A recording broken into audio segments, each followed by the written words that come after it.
like the Canadian. 2003. Yeah, I'm torn between the advertising, like living in this county, not Texas. Yeah. All right. The stickers on the truck. I think we're ready. I don't know. Yes. Anything. Round of applause.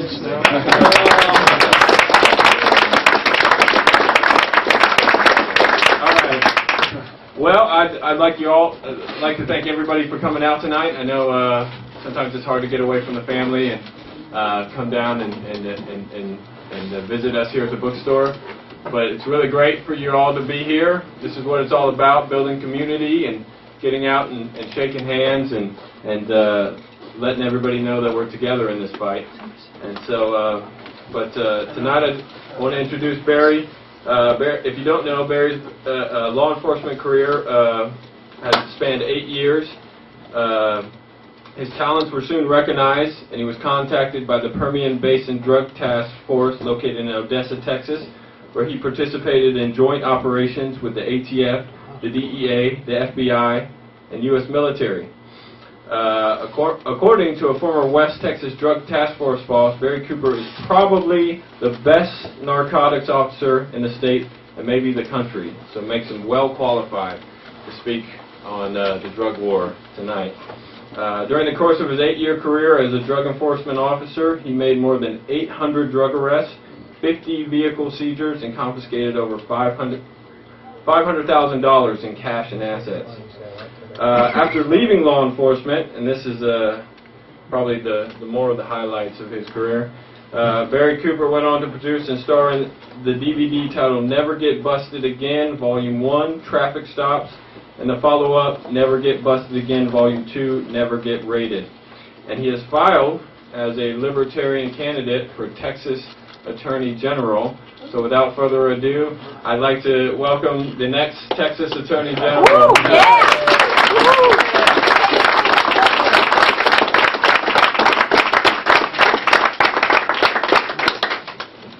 Well, Harlan always seems to put a good crowd together. How many were here last time I was here? Excellent. Okay, I've got some new material, and some of it might be a little repeat for the second timers. My name's Barry Cooper. I just turned 40 years old, and I'm feeling healthy. I want to talk about my family first, then I'll talk a little bit about my police background, and then the Never Get Busted video series.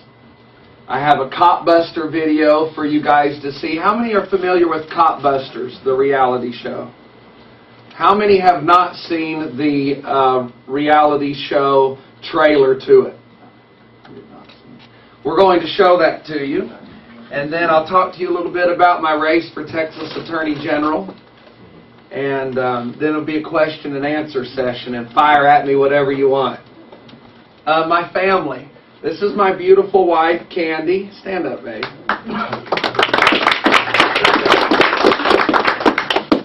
I am having an affair with that woman. Candy saved my life. And she continues to save it every day because of certain situations in my life that I was going through. I was headed to prison or certainly to the grave, drinking a lot of vodka. And I met Candy, and she would come outside while I was drinking the vodka and say, "Here, try this." Hand me a joint. She was my pot dealer, and I married her. And I would smoke that joint because I knew she loved me and wouldn't hurt me, or, okay, here, just to kind of get along. And I noticed after I smoked the pot, I didn't crave the vodka. So I'm not an alcoholic because of pot. And I'm a much nicer person. So that's my wife. I have a 16-year-old daughter that just finished her first year at Austin Community College. She took philosophy, speech, humanities, so it wasn't, a light load. And she only finished 1 year of high school, and we homeschooled a little bit, and she was ready for college and has done really well. My 13-year-old daughter is beautiful as ever, A/B student, very bright, coming on strong, talented. And then my son here, stand up, Zach. Wave to everybody.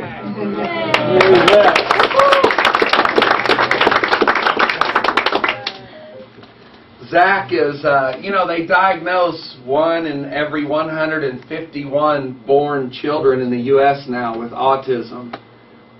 We don't think all of it's autism. We think a lot of it's shots and things of that. But Zach got a dose of whatever that was, and it made him hard of hearing, so he wears hearing aids.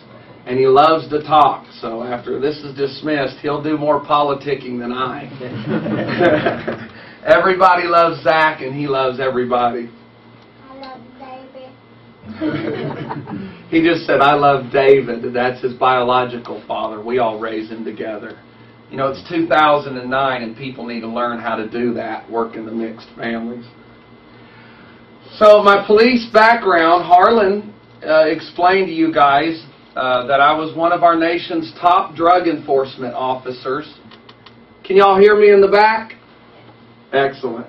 I was one of our nation's top drug enforcement officers for 8 years. I lived, ate, and breathed taking citizens' freedoms from them.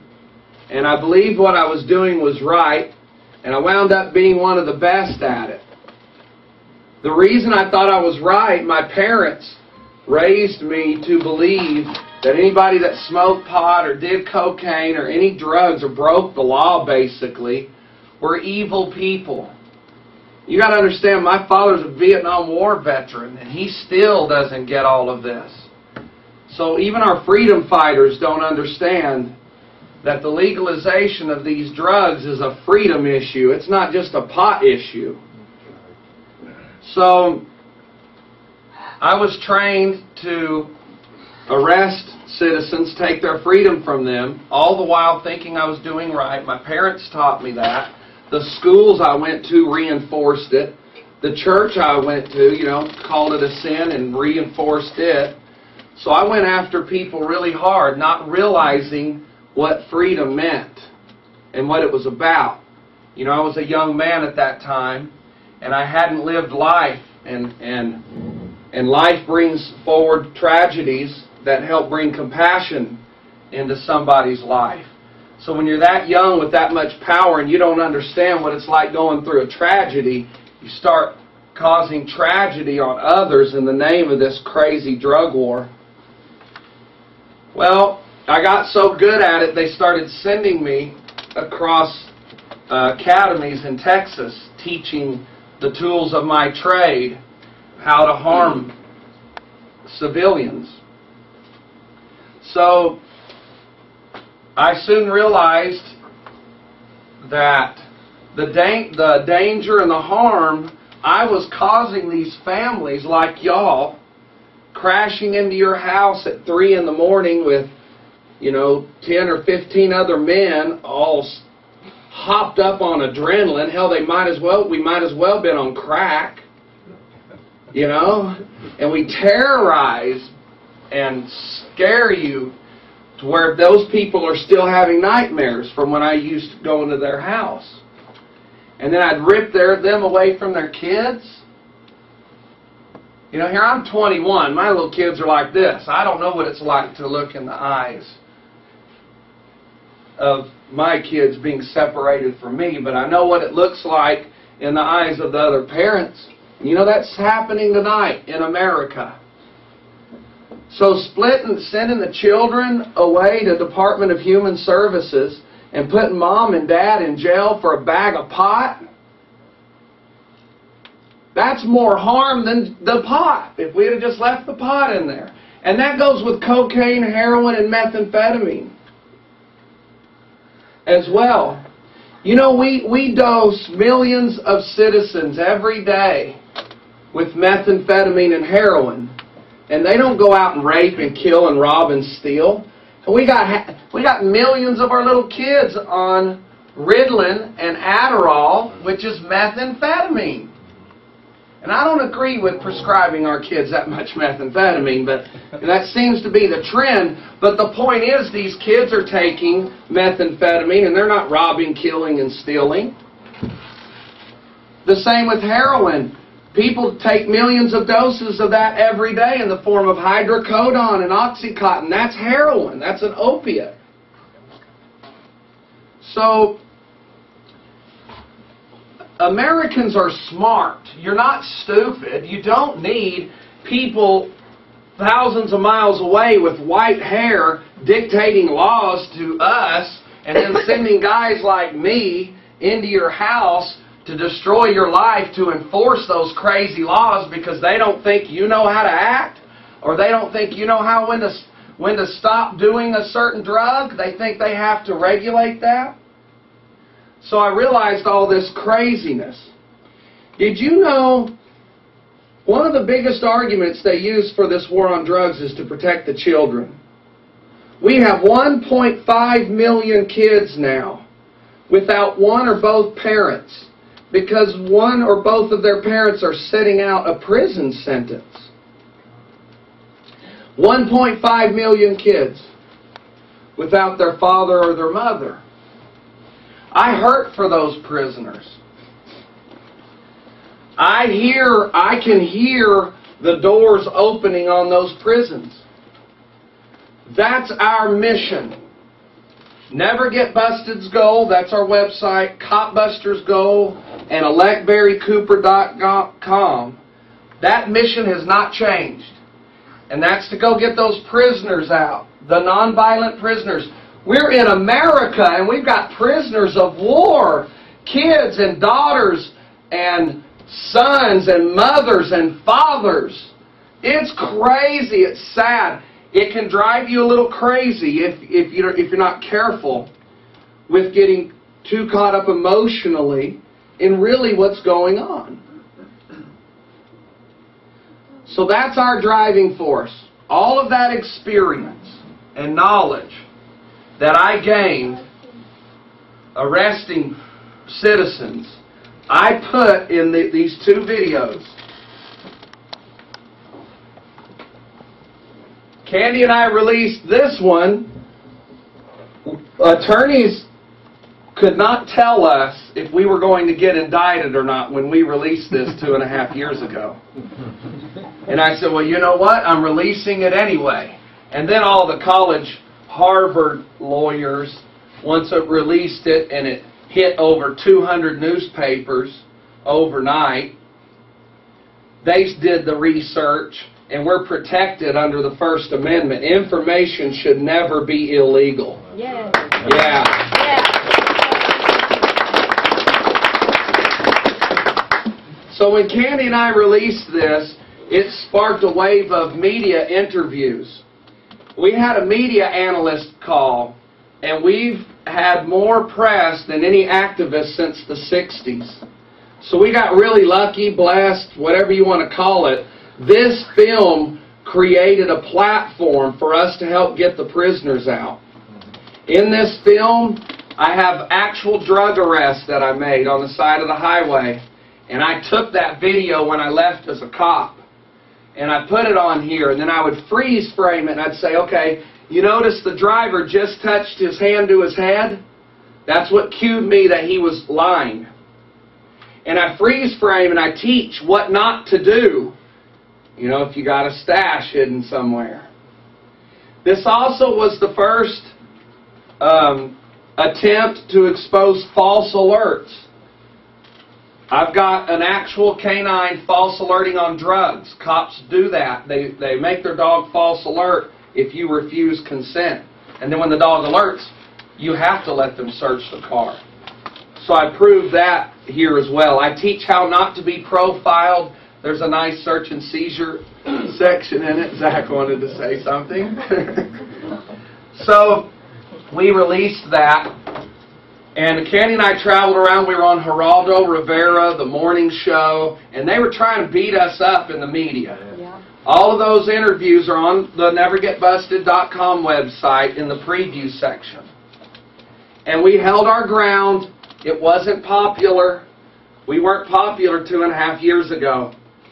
The reform community and the libertarians, they were scared of us. And that shocked Candy and I. We thought the drug reform community would be cheering us on. they thought it was a trap by the DEA, and they thought I was still a DEA agent. I can understand that. And then, of course, you know, there was jealousy, that you got to fight through that in anything you do that's worth anything. So we got some of that. But coming off the success of that, we wanted to help the marijuana growers in our nation. Because, you know, I'm tired of paying $400 or $500 an ounce for good pot.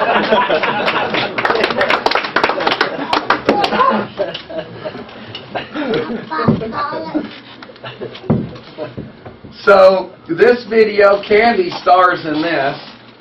It begins with her and I sneaking into a marijuana field in Dallas that the DEA just busted. And 2 weeks, right, a week, before we started Volume 2, because we're not rich, all the money we get, we pour back into our efforts. And we needed the money, I needed the money for a helicopter. Because I've got a certificate. I was trained by the DEA to fly around and spot marijuana plants. That was back during the marijuana eradication program in the 90s. So I was going to rent a helicopter, fly around till I found somebody's patch, and sneak our film crew in to give instructions on the ground how I could see it and what better to do to keep it hidden. No longer than we dream that pillow talking in bed. That's where we come up with all our ideas. Candy got a call from Channel 33 News in Dallas and said, hey, the DEA just busted a huge marijuana field on Dallas city property. But all the news reporters will only stand at the road and explain the marijuana field's 2 miles into the woods. They wanted to know if I would lead them in there for an interview, and they would take me up in a helicopter to check it out before we hiked in. Candy says, well, I don't know, let me check his schedule.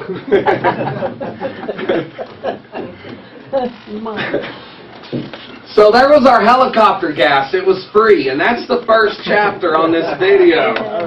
As soon as we got the interview done, we got them out of the woods safe. Candy and I snuck our film crew in, and we gave the instructions from the ground on what the growers did wrong. So it's got a lot of neat stuff in it. All the sales from the videos tonight help us, goes to our campaign, and of course helps Harlan. So y'all grab them up.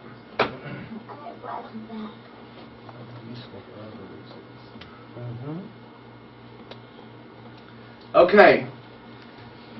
There was still a lot of doubt about us in a lot of circles after the release of 2. Still hard for people to trust us. They weren't sure, you know, kind of if you're a speckled bird or a different animal, you tend to get poked at. That's one thing I want to caution my party on, the Libertarian Party. We need fresh blood. We need new ideas. And also in the Libertarian Party, let me mention this. We need to be more tripartisan. The Libertarian Party is not the only church to belong to in America. Let's make the Libertarian Party cool to join. Not so kooky all the time. You know, we got some of the smartest people in our party, but sometimes they're a little too smart. And they have one agenda that they know they're a master at, and they know that subject. And if you ever need to know anything in that one area, that's the person to go to.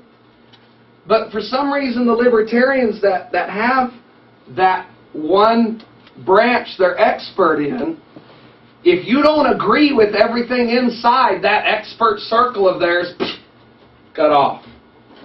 We're Americans. It's okay to have different ideas and work together and still stand and hold true to the freedoms that the Libertarian Party represents. YouTube that little clip. Are you videoing this? That part, I want the Libertarians to really hear. If you'll cut that section out. I'll make a separate video. Yeah, because You know, we've celebrated 3% of the vote way too long. Yeah, that's right. I mean, I'm glad we've gotten that. I'm glad our fathers have done what they've done and carried it and gotten it on the ballot, but we've not run a touchdown yet, folks. There's a reason for that. There's a reason for that. Part of our campaign, I jumped a little ahead, so we want to rebuild the Libertarian Party in Texas. Yeah. Libertarian. And if you're a Republican or a Democrat, that's cool.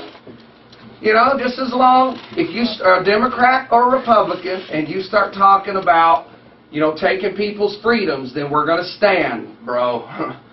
You know, we're not going to give our principles up, but you're still an American and we can work with you on another issue. Yeah? Okay. So, cop busters.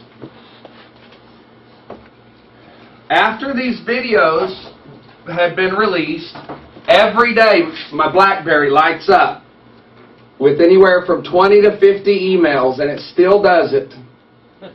People complaining about being abused in America by cops. No. And every one of them says, my town's the worst. I call 4 or 5 people a week out of those hundreds that are just need the help immediately, and talk to these people every day. We're in a criminal justice epidemic in America. Senator Webb just called our criminal justice system a national embarrassment. And it is. It's an embarrassment. I don't feel safe around the cops. I feel paranoid. Oh, yeah. They're supposed to make me and my kids feel safe. Shouldn't be like that. We're going to change that. So, Candy, yeah, no worries. So, Candy said, "Hun, you were so good at busting the citizens that were crooked. Why don't you start busting cops?" I'm like, I'm down. Hey. So let me do the research, babe, and figure out how I can do this without breaking any laws. And if I do break a law doing it, I make sure I don't get caught. Because we're never get busted, right? So we stung our first cop in Odessa. I had given my partners fair warning. I said, look, you guys stop what you're doing. Those things that I taught you and some of you taught me were wrong. Quit it. And they didn't quit. They planted drugs on a girl. And she's doing 8 years in federal prison right now because of it. The proof that she planted the drugs are on my website, copbusters.com. I have the police reports that have been whited out, and I proved that. We have the polygraph test results. The #1 polygraph examiner in the U.S., who used to be a polygraph examiner for the U.S. Department of Justice, polygraphed her and the informant, and they're telling the truth. That polygraph's huge to me, because it works. If you're ever lying, don't get on one. Stay away from those. And there's other evidence there. So we decided to go to Odessa and set these guys up. We rented a house in secret and put video cameras with pan, zoom, tilt, and night vision. And I turned on a marijuana grow light. It's not illegal to have that in your house. And I put 2 little Christmas trees under it instead of marijuana. We pumped the heat out of the wall because I teach in... Were y'all watching the FLIR section? Yeah. Those cameras are illegal now. When I was a cop, I could use them. Just drive around and FLIR houses. Now they're illegal. But cops still use them. And if they get an anonymous tip that pot's being grown in a home, then they drive by with the FLIR camera, see the heat pumping out, But then they lie on the search warrant and say, I smelled marijuana coming from the house, or an informant told me. They don't put that they used the FLIR. So within 12 hours of us turning on that light and watching our laptop computers off-premise, we had the video streaming off-premise, and our band of cop-buster detectives that worked on this with us, the screens lit up, they rated it. We were so happy.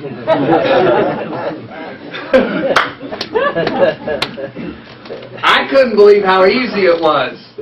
I really thought they were onto us because we had been in their city for 6 months setting things up. I wanted to make sure our first sting worked. So, a company in New York. Well, let me show you the video, then I'll explain that. This is the Cop Buster Stinger Reel. This is what they make in Hollywood to go around and shop the show. Hey, here's what the show's about. So that's what you're about to see here. Here? Yeah, yeah, that one. Can you make it big screen?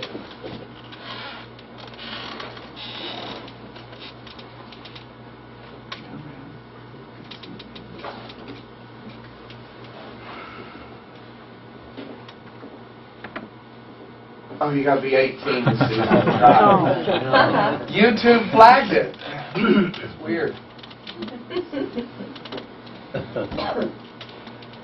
I can sign in. Okay. Or we can watch a big screen. Do you have a keyboard? Yeah. Right here.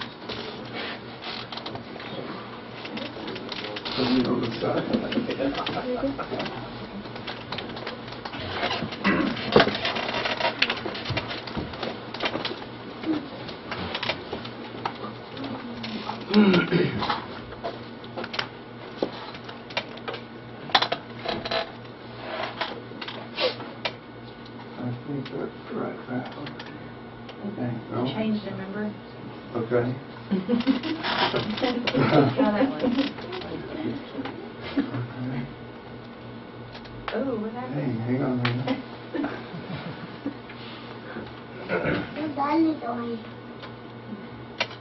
I don't get it. Hang on. I know it's never get busted. You're not hungry, boy. You just ate. I know, right? I don't know. We'll just watch it. The little guy. I can sign in. Can you sign in? All right. Yeah. Go back, Harlan. Go back, Go back, Harlan. Harlan.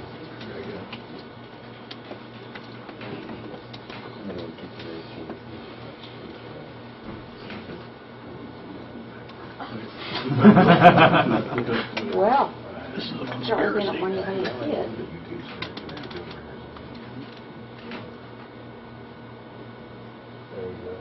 All right.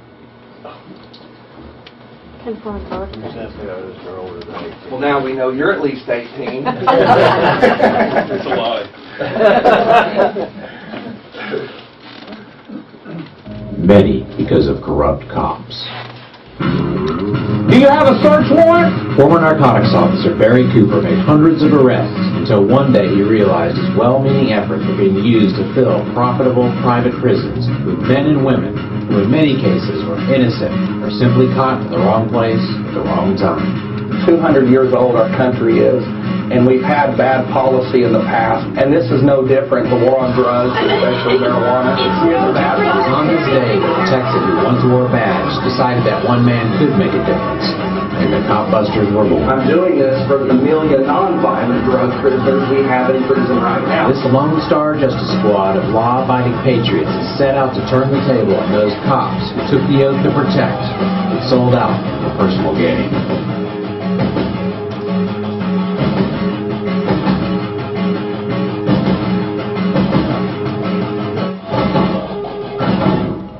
This week, Barry and the Cop Busters set up shop in Odessa, Texas.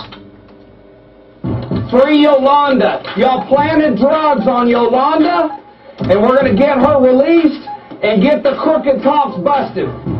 When we call him, try to find out what we can do about all this injustice, he's told us me and my mother, he said, the police got the wrong person. They thought she was somebody else. But once they made the bust, they had to go through with it. I mean, once you plant drugs, you can't say, oh, excuse me, we planted drugs. I reached out to Gary and said, look, and I told him all the predicaments that we was in, Mr. Madden and I, the case, Yolanda Madden, and things that were going on. And I told him there has to be some type of program, some type of entity out there that can come in and investigate these officers. So we've been in Odessa setting up a house to cause them to conduct an illegal raid, which they did. So tell me what just happened. The police just kicked in the door to a house cop busters, us rented. A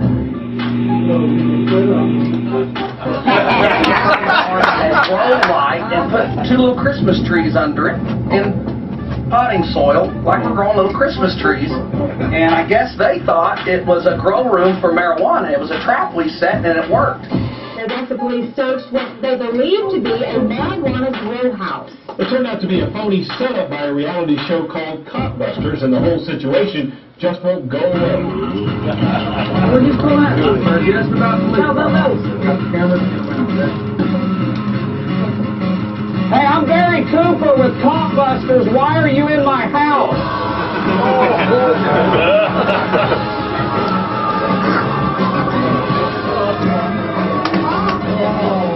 So we were really proud of that.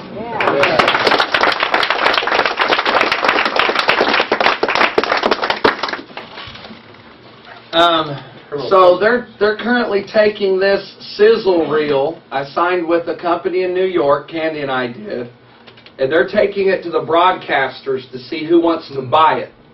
And they'll want us to do 13 episodes the first year.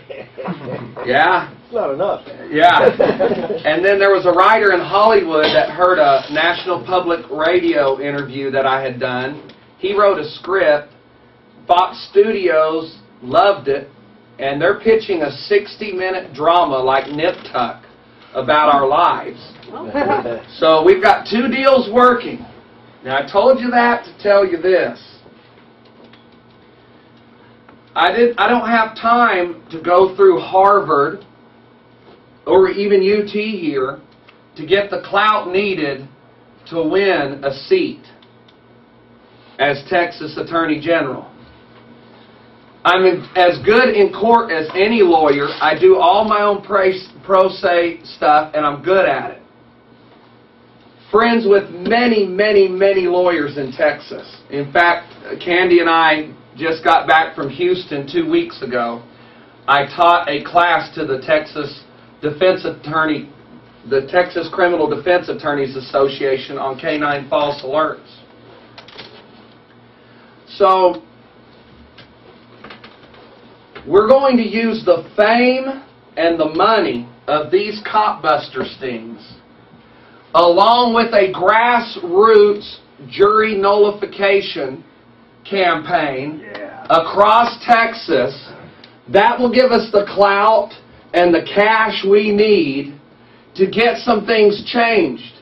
Because I don't have a political downline. I don't have a political genealogy. I don't have loyalty to my father and my grandfather who voted their checkbooks instead of freedoms. I have a loyalty to the Texans and to what freedom really means. So we're going to be stinging cops all across Texas as they're making the news media. It's also going to be a reality show. And in 2010, I'll see you in the state capitol. I have an open door policy. Yeah. Go check out my new office up there. It's pretty hot. As your Texas Attorney General, first let me explain, basically what an Attorney General is. That's the top cop in Texas.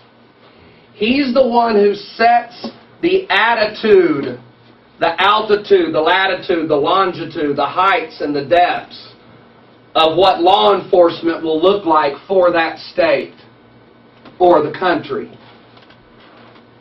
The Texas Attorney General as far as I can tell in the past, acts like he's the government's lawyer, blindly protecting corruption and cops. These lawsuits, when you sue a cop, it goes to the Attorney General. The Texas Attorney General is your lawyer. The citizens of Texas's lawyer. And I'll represent you as your lawyer by doing the following within 30 days taking office. And I can do this. My band of lawyers that I run with researched it, and they said, if you say this, it's true. Within the first 30 days of my taking office, there will be a mandatory meeting where every chief of police and sheriff has to come to Austin and attend my 3-day conference on how we're going to change the face of law enforcement in Texas, starting with a zero-tolerance policy on any cops that violate a citizen's civil rights and or conducts an illegal search or arrest. They'll be fired within 24 hours. All right. Yeah. Just like they have a zero-tolerance policy on you, we'll have one on them. You say, how do we do that? How are you going to do that, Barry? Well, when Candy and I sue cops, because that's our job, it's the Attorney General that blindly defends the corruption. Those lawsuits will come to me. I'm going to make announcements across Texas as Attorney General that if you've had your rights violated or you've had an illegal search conducted on you, sue that department and I will not back them up. I'll approve it. Which means that department's insurance company will have to pay the lawsuit. You get too many of those and the insurance company tells the police department, because they did it. They went to my chief and said, if Barry gets any more lawsuits, we're dropping you. Now there's a city without insurance. So what that do? That made me quit doing those things. They won't be able to handle all the lawsuits. Can I change the laws in the state of Texas? No, the voters do that. But I can tell, hey, we got question and answers coming up. I know, brother. I feel it too. I'm excited. I can't change the laws like pot laws, but I can announce that if a citizen in Texas is ever searched or arrested for pot, according to the Constitution of the United States, and even stronger, the Constitution of Texas, in the Texas Attorney General's opinion, that is an unreasonable search and seizure, and that citizen can sue, and I'll approve it.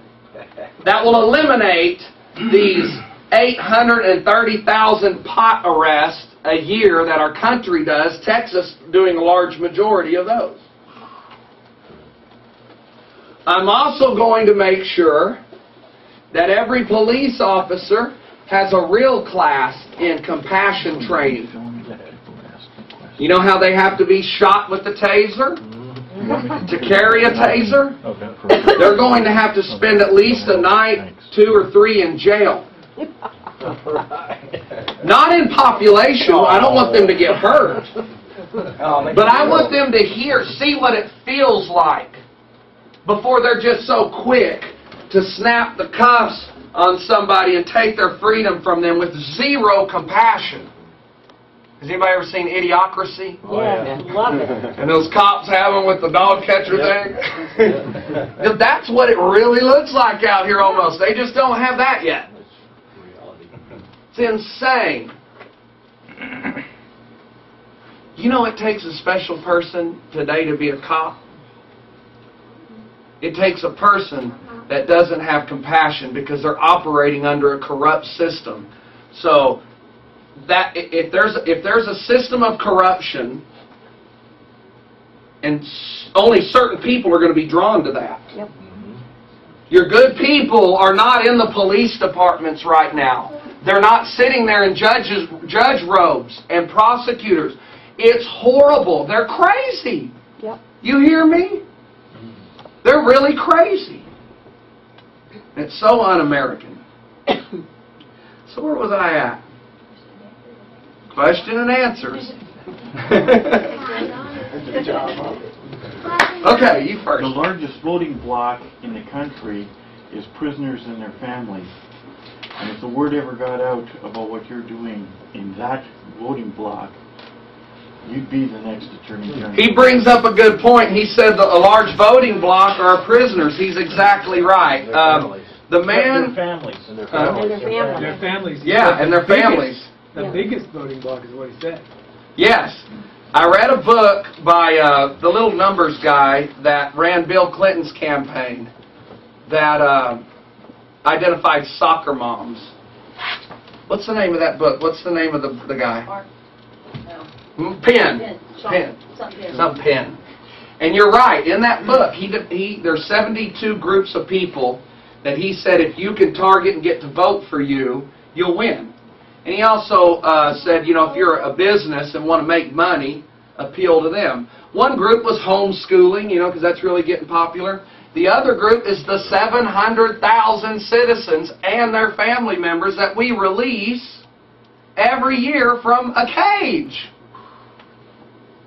So that gets me to this point with the libertarians.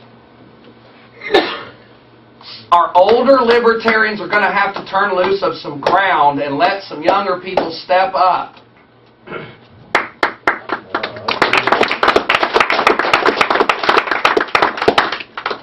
We need your help and support, not the criticism. There was a point I was going to make on that. I wasn't just saying that to say it. There was a point I was making on that. Candy kept me out partying late last night. Yeah, it was not me. It was him. That sexy dress she had on, she was smoking. Last night. Next question, I'll think of it in a second. I got one for you. Larry Falsetto, former delegate for the Second Constitutional Convention for the Republic of Texas. Back in 1997, we held a little gather at Sherwood, Texas. I was the only delegate there from San Angelo, Texas. I was homeless. And my question is, we're going to have to go beyond even this issue you're talking about and move towards perhaps secession, because Texas truly is, if you're looking at Attorney General into the history of this great nation of Texas, you'll find out that even if the statehood of 1845 was legitimate, we seceded from the Union in 1861, and it was never brought back. But what I want to question, because I want to be sure you get it. My question is, would you consider, if you get enough support for it, to move as Attorney General of the state of Texas for secession? I know Ron Paul has... If he asked, would I move to succeed as Texas from the United States? If that's what it takes to keep the citizens of Texas safe, and if that's what they want, I'm there. Don't start a revolution without me. We're not crazy, but we might be. Got to keep them on their toes. Yeah, absolutely. I'm for freedom at whatever it takes. Whatever it takes, that's how valuable my freedom is to me. Now, I remembered what I was going to tell you. The older libertarians and even the older people in our country, I don't beat my head on the wall debating these people, trying to convince them that we're right and we need to change some things and go forward in a new manner. What he brought up about the prisoners being released and that demographic, that's our demographic, and it's y'all. It's the people that's gotten beat up. It's the people that already get it, that we use our energy to create what we've created. The entire time we've done Never Get Busted in this, I didn't go to places where there were 50 hard-nosed, white Christian male Republicans for me to try to convince them that I was right, we need to legalize pot. We spent our energy, you know, gaining support from the people who already get it. So drop Grandpa, drop Grandma, quit trying to convince them you're right. Use that energy to go talk to your neighbor that's smoking a little bit pot in fear, and y'all join together. See, we have to turn loose of those old umbilical cords from the past to achieve what we need to achieve. And if it means turning your back on some of your old people that are holding you back, do it. Because we've got people dying in jails. Do it. Stand up on your own two hind legs and stand up for yourself. That's what this campaign is about. Next question. Well, there's a bill right now that Perry is supposedly going to sign about, remember the FLDS raid where they raided that group of people and took their children? It was crazy. Yeah, well, there's a bill right now that's before Perry that will enable him to make that into law to where they can do that just under suspicion. And the CPS, yes. So they already did it. Have they already done that? Well, I mean, that's what that seizure was. Right. 450 kids. But the bill hasn't been signed into law yet. You don't need a law. You did it anyway. I just wanted to mention that because that's part of this, and it could be under suspicion for anything, whether it be drugs or, polygamy or whatever it happens to be, whatever our liberties are under attack. Those are judgmental. What he's talking about was the church group that had they called it a compound. Yeah. Was their home. That's what they always do. That they raided, and they looked. Demonized. Those kids didn't look as crazy. Some of our kids running loose out here with the normal people. Candy and I were sad for those parents that they disrupted all of that. And that's what he was talking about, taking children without probable cause, just mere suspicion. The root of that is religious judgmentalism. Yep. Mm-hmm. It's religious judgmentalism. Unfortunately, there are some people in the Christian church that think everybody should look like them and their lives should look like them, and if you're involved in polygamy or something else, you're a devil. You put that person in a position of power, and they're going to use that power because they really think they're doing the right thing by separating kids from parents. Those people are crazy. Yep. They're from another planet. Yep. Pretend like, if God put us here is one thing, but pretend like, let's just say eons, spaceships came and dropped people off from different planets, but they look like people. Those people are from a different planet. And they don't mix well with us. Any more questions? Well, the reason I brought that up real quick was because if indeed that's what they're going to do, under any circumstance, this is big business. When they grab your kids, they get paid from the federal government to have those kids in CPS, right? That's what I understand. Yes. Yeah. So if they're going to do that for any reason, then what's the biggest fear you have? That somebody's going to take your family away from you. That's why I'm big on gun rights. That's right. Second Amendment. I don't think about shooting people anymore. Since I quit being a cop, I grow flowers. All right. But I know the value of having a weapon in your home in case the crazies, you needed to be able to defend yourself.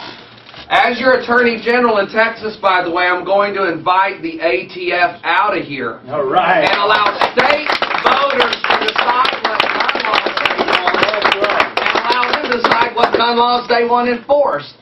Not the feds. I've never met those men. That's right. Who in the hell are they? I struggle and make a living for my family. They've never came to my home and met me. How in the world, why do I have to live under their rules? I want to live under the rules of my people. The people that I see every day. Yeah? Yeah. Yes, sir. What's the connection between the office you're running for, Attorney General, Yes, sir. and sheriffs of counties? This gentleman asked what the difference is in position with Texas Attorney General and Sheriff. The Sheriff is the head law enforcement agent of the individual county. We have 254 counties in Texas. So there's 254 sheriffs. The Attorney General is like the Sheriff of Texas. That's his county. He's the sheriff of the sheriffs and the chief of the chiefs. It is the highest law enforcement position that you can put. By the way, I'm going to talk about President Obama, and I'm a libertarian. I love what he's doing. And man, I know that digs in libertarians' heart. Oh my God, what did he say? I'm going by what he's done. He demoted the position of drug czar. Did you know that? Out of his cabinet. He picked the chief of police, Seattle, Washington, as his new drug czar. The drug czar is the one who sets policy on drug enforcement for America, like the Texas Attorney General sets policy for all law enforcement. His job is to set it for the United States. Well, in Seattle, marijuana is decriminalized under that chief. They also have a needle exchange program. His first public speech he gave, double talked some. The headlines were, this is 3 weeks ago, that we need to end this war on drugs. That it's a war on the people, not a product. And that the Obama administration would be leaning heavily toward treatment instead of incarceration. A couple paragraphs down, they talked about still arresting people for it. So there's some double talk. But this administration is getting the people ready and used to the idea to end this drug war. Within 2 years, I believe, marijuana will be decriminalized in all 50 states. The drug war will phase out within 10 years. That's what I believe. President Obama also appointed his Attorney General. Now, he's the highest cop of the nation. He's a liberal guy. He's not white. And he's big on civil rights and the Constitution. In fact, the new Black Panther Party, there were 3 guys that got charged under the Bush administration for voter intimidation, because 3 of the new Black Panther Party were suspected of voter intimidation. Obama just exonerated them. He is making moves towards civil rights. Has he made the right call every time? Absolutely not. He'll tell you that himself. He says, I have a rotten deck of cards. Y'all gave me a game that already sucks. And I don't like making this decision. But at the time, it's the best I can do with what I've got. I wouldn't feel safe doing what I'm doing. I don't believe I would have a shot at Texas Attorney General if he weren't in office. He is changing the attitude of how things should be in America. In a sense. Any other questions? Yeah. With your stance on supporting people being able to sue law enforcement agencies for unlawful searches and seizures, would you support that same stance on people being able to sue district attorneys for trying people for income tax evasion for the IRS, since the word income is not defined in Title 26 of the United States Code, and they don't uphold any Supreme Court rulings on that subject whatsoever? So would you support people being able to sue district attorneys, judges, for putting people in prison for a tax law that's unjust and very loosely undefined, and that's unconstitutional, so that you can take that same stance on their insurance companies supporting policies on those agencies? He asked how I would treat somebody losing their freedom for not paying their income tax. I'm 3 years behind on my income tax right now. Right. Now, I'm going to pay it, because I know that's going to come up in the election. Well, my demographic are not the taxpayers. My demographic are the libertarians. You got to squeeze money. I'll get my taxes paid. The question he asked, I'm going to ask this group of attorneys that's advising me. And if I can do the same thing to make sure somebody doesn't lose their freedom from taxes, I will do it. Because you're not supposed to go to jail for not paying your taxes. I don't have a problem if they want to levy whatever, but nobody should lose their freedom for that. Which brings up child non-support. That's out the door. That's a crazy system. It's sexist, and it's used to attack men in courts. And during the worst time of their life, it really is a big bully weapon against the men. And men shouldn't lose their freedom over that, neither should women. And I don't mind facing the women that are saying, well, what about my kids? What about my kids? I've got arguments for all that, why it's not fair to put somebody in jail because they owe money for child non-support and or taxes. Yes. So I think it's Dallas now. You're next. They've got laws that if you have a kid, you're a homeschooler, you take your kid to the store during the school day, you're arrested. If you're a homeschooler, there's a curfew for kids now in Dallas. They Even if there was a parent. Right, even if they're the parent. He said if you they've got a curfew now in Dallas, your kid can't be out past a certain time. Between 9 and 3. During the day. Listen, leave Dallas. I'm serious. Listen, we lived in East Texas. There are 243 churches in my one county. I'm not church hating. I love that there are different churches and people can go and have the freedom to do their thing. But jeez, that's one of my biggest tips when I counsel these people on the phone that I was telling you that call and they're in this horrible situation. Every one of them say, I've been fighting this for 10 or 15 years. These cops just hate me. I'm saying, get the hell out of Dodge. Because you're not going to win. We fled to Austin with our family. As soon as I could get the money together and the plan, I took them to a safer place. So tell your friends if they're being harassed in a certain precinct, they need to move to a freer area of the United States. It's not worth your freedom to live somewhere where they're all crazy. But do you think that something like that is some sort of pilot to see if it can be enforced throughout Texas? They're going to start in Dallas and then move to different states? Cities, sorry. She asked if I thought that would be a model for other cities adopting. And you know, if voters vote that in, makes you wonder about the voters. I'll certainly give legal opinions away for this is America. If those kids want to be out, they should be able to be out. Not under fear of a cop arresting them. This thing's gone mad. Yeah. But we're fixing it. We're going to fix it. Yes, sir. He was next. I'm sorry. The problem we had in Cherokee County when the police raided our building and locked me in jail and my friend did, we tried to file criminal complaints directly to the grand jury, and the district attorney has control of the grand jury, right, and has denied the citizens' right and duty, by the way, to file criminal complaints against public servants. And I would suggest that when you become Attorney General,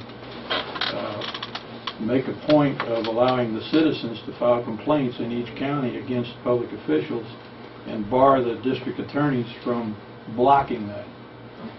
Yeah, I'll do better than that. He explained that the district attorneys are not taking legitimate complaints from citizens to the grand jury. A grand jury is nothing anymore, folks. They can indict a ham sandwich now. It's nuts. They adopt the attitude of the prosecutor every time. Yep. That's right. So he wondered how, I would try to fix that. Would I stop that process? I've got a better way to do it. And this is my recommendation to you, too. Going in and doing what you're talking about, I'm very familiar with that. People email that idea to me all the time, but it doesn't work. Nothing wrong with doing it, but if you want to do something that's not working right now. What works is sue them in federal court. Sue the judge. Candy and I sued a judge in family court. We were so horribly mistreated. Sued her, the county, the attorney that represented my ex-wife. Sued them all for $10 million. Cost us $350. Pro se pack, federal courthouse. Boom, cops. Everybody sued. It's in the newspaper, and they're like, what the hell? It's very easy to do. You can do it overnight. It takes an hour to fill the packet out. Well, we knew the Attorney General would get the judge recused, out of the lawsuit. But we knew we'd have to go back into that court again, right? And we had to go back into court just recently. We're still in a little family court deal. But guess what? That judge that had mistreated us so bad in court couldn't sit in judgment on us again because we had sued her. She had to recuse herself.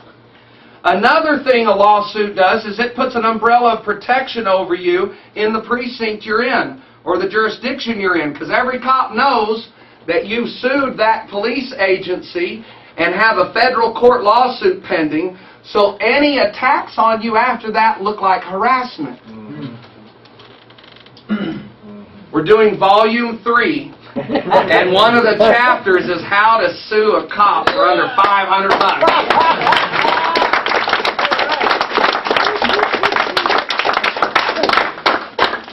So I'd go that route, man. I'd start filing the lawsuits. Do you have any plans to address election fraud through the voting machines, electronic voting, computer voting, and other areas of election fraud? He asked, did I have any plans to combat election fraud? I don't know enough about it to know exactly how things are how fraud is being committed, but I'm a trained enough detective that all I'd have to do is study it for a little bit and make a few phone calls, and I would know how to better answer that question. Yes, this is how I do it. Since I don't know the interworkings of the watch, I'll just tell you the watch. Yeah, of course, as Attorney General, if there's any type of voter fraud, I'll do whatever it takes to stop that. So we really know who the people are electing. I'm specifically talking about mainly the computer voting, where it can be manipulated by behind the scenes by technicians. The results can, no matter what the vote is, they can change it just by manipulating the software. So that's the inside, you're explaining the inside of that watch, and I don't know enough about that to tell you how I would stop it. Diebold runs the equipment, and they can punch it in so that 96% of the vote goes to you. In reality, the where do I go find these people? The voters come and they vote 96% for you and 2% Democrat and 2% Republican, but a Democrat or Republican will win because the computer is rigged. Yes. Yeah, you got to look at the Vote Rescue organization. Vote Rescue with Beth Harris and Vicki. Right here in Austin. Good people. Well, if the vote's rigged, then we're still going to create a lot of damage here in Texas. As a civilian, I'll keep busting crooked cops. Right, I'll keep busting you have them. to get voted. You have to get voted in first. And I believe I'm going to get voted in. So there might be some conspiracy-minded people that think I don't have a chance. Don't let that cloud your good judgment to get involved in my campaign. Get involved. Let's kick that ass across Texas and show these people what a real campaign is about, what Texans are really about. Texans are supposed to stand up. So that's what we're about. Let's say there is fraud out there, and it's all rigged, and I won't get elected because of that. So what? Let's drive and make this attempt anyway, because I see myself in that Capitol. It's not a pipe dream for me. I see you there too. Yeah. You know, they said I could never, first they said I'd never be a cop, and I went to be a cop. They said, you'd never do what you did there, and I did. They told me I'd never have a cage fighting company, did that. Said, you know, releasing DVDs, and they say, busting cops. What do you mean busting cops? Now there's a few going, damn, he might win Attorney General now. Yes. Since it's so prevalent in the culture of police culture, like, you know, they have the fraternal order of police, and basically, I mean, a lot of people might not know this, but they do kind of look at us as the enemy. They see us and they're like, that's somebody to taser if they look at me wrong. You know, if you were Attorney General, how can you, not just with laws, but any ways and means, how can you affect, because internal affairs, I mean, if they're having barbecues on the weekends with all these guys who are investigating, they're all buddies, what are they really doing? I mean, police corruption is so prevalent. It's everywhere on TV, and the media is just like, they don't say, was that wrong? You know, they beat that guy in Birmingham, Alabama, and he was unconscious. And people think, well, that's just random. Well, you know, maybe it is, but it's not random. If it's just one person, That's That's more enough. than enough. What happened with Rodney King, we should have been infuriated. Every Right. American in this room, But black, see, he white, was or black. Hispanic. Exactly. That's the problem. Now, how do we get over You know, that the black culture? people have been telling us all along that our Right. cops are crazy, and we didn't Right. listen to it until they started putting Whitey in jail. So how do we- That's what happened. They got 1 in every 9 black males locked up in prison. They got over 1/10 of the black male. Our black male Americans that I went to school with got them locked up in a cage. Right. So how do we get that culture of these cops thinking we're the enemy and their internal affairs, police, the war on drugs? How do we stop that? How do we get I'm that gonna into tell their you. minds? So that's He asked a question that is dear to my heart, because one has to get to the root of a problem. You can't just keep cutting the fruit, because it'll pop back up. He asked, how are you going to get rid of that attitude that's embedded in the mind of cops as a whole? How do you get rid of that personality? Here's how you do it. You fire their ass and just start getting rid of them. Start paying the cops a little more to draw good people in that do have compassion, that do understand. It's not going to take ruling them to death. Let me tell you what. When I start this, their attitudes are going to fight it and resist it. And it's going to have to be a layer of just firing them and get rid of them, not trying to convert them. Because there's 3 or 4 generations of these type of people. Yeah. It's deep. Yeah. So we've got to get rid of the culture that causes law enforcement to abuse people. It's like when a 17-year-old black kid gets out and shoots a cop. Boom, boom, boom. Everybody's, black kid kills cop. And they have all of this thing, about the cop's dead. The cop's dead. Ooh, the cop, oh, the horrible black kid. What in our culture in America, the richest country in our nation, would cause a kid to get out and start shooting the cops? Fix that first. I'll tell you what it is. It's a generation of abuse and deep-seated hate. I would never shoot a cop, but I understand why some people do. Because they are a picture of, I'm about to experience hell in my life, and they don't care. So you hit a button. You're right. It's an attitude that needs to change. It's a paradigm. And it's so deeply ingrained. It's like the Nazi forces. Dude, we're going to have to sue it out of them, fire it out of them, and I'll be the boss of all of them and make sure it happens. Get some real men and real women in here working law enforcement. Not these crazed people that show up to a scene looking who they can arrest. And takes your 72-year-old grandma. Yeah, not who they can help. Instead of showing up, how can I help you? They're like, who can I arrest? I'm like, damn, man. Smoke some weed or something. Dude, you're way too serious about it. Yes.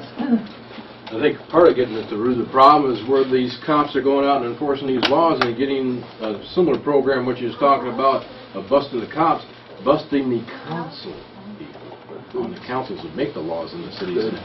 For instance, about 3 or 4 years ago, I was homeless and I was minding my own business down at the park down here, Rollers Park. I had some gout on my foot and I had my hat over, and a cop comes up and talks to me and gives me a ticket for sleeping under an oak tree. That's actually what he wrote on the ticket. Sleeping under an oak tree. And I said, how? Do you have such a law? He said, no, well, it's part of the street ordinance. Huh? Part of the street ordinance. I said, what about pine trees? Are maple trees illegal? We need to start How about busting some of cedar? these people who make such ridiculous laws on the city councils as being unconstitutional. Yeah. That's what I'm trying to say. I We need agree. a similar program. I agree. There's corruption and craziness. Yes.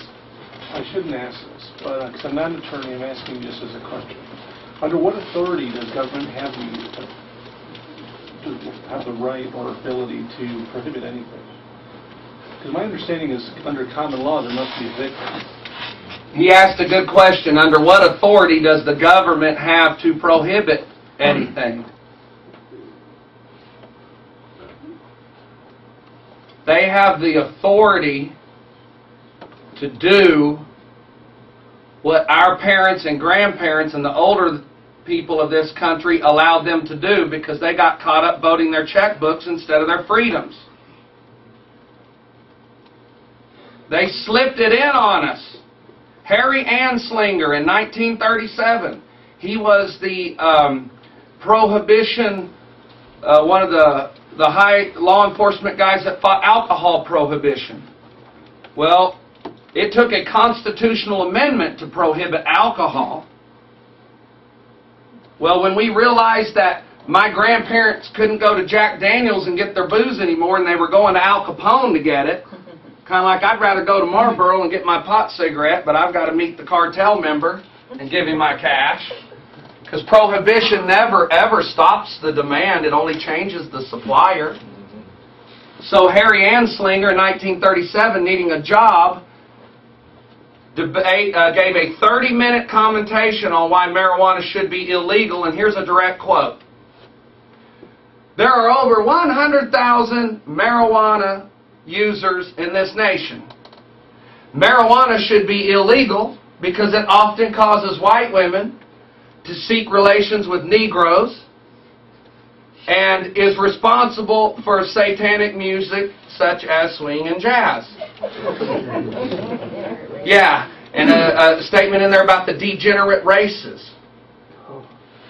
What the? That's that Puritan, crazy, white male Christian, nutso, kooky stuff. And now, since 1937, the people who's had to pay the price of that are the blacks first, Mexicans next, and now the white people.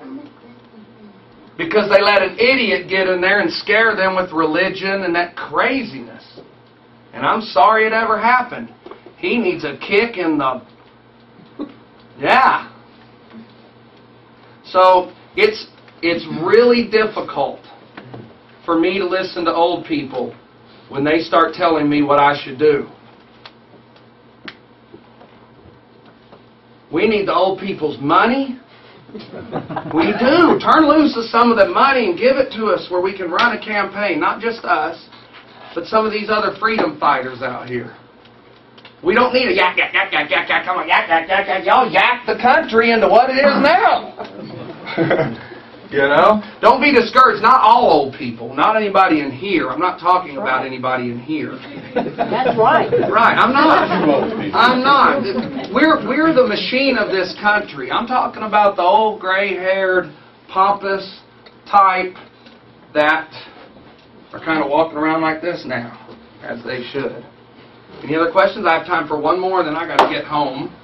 I got time for 2 questions. You, and then you'll be the last one. Is that cool?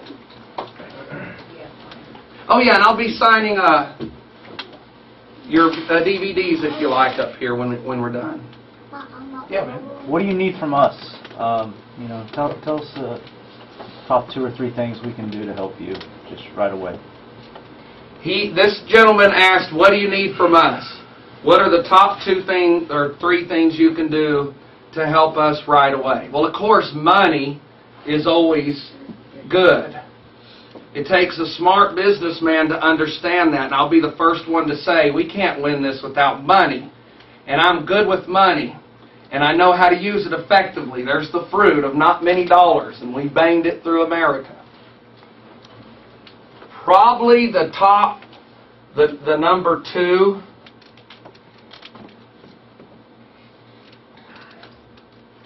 would be the attitude change like we need in law enforcement. We need an attitude change in the Libertarian Party to be a little more accepting. And hey, you can come into my circle and I'm not going to scream you out of it or debate you out of it. I swear, man, some of these libertarians are like they're on acid. They wrote a book and they're sitting there like, what the what?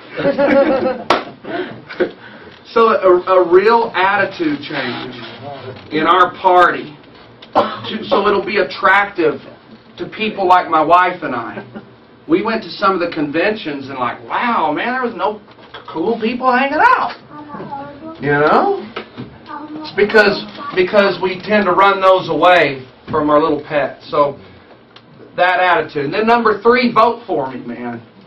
Vote, vote, vote, vote. Because I'm living in the mind that there's not voter fraud. Let me live in Berryland.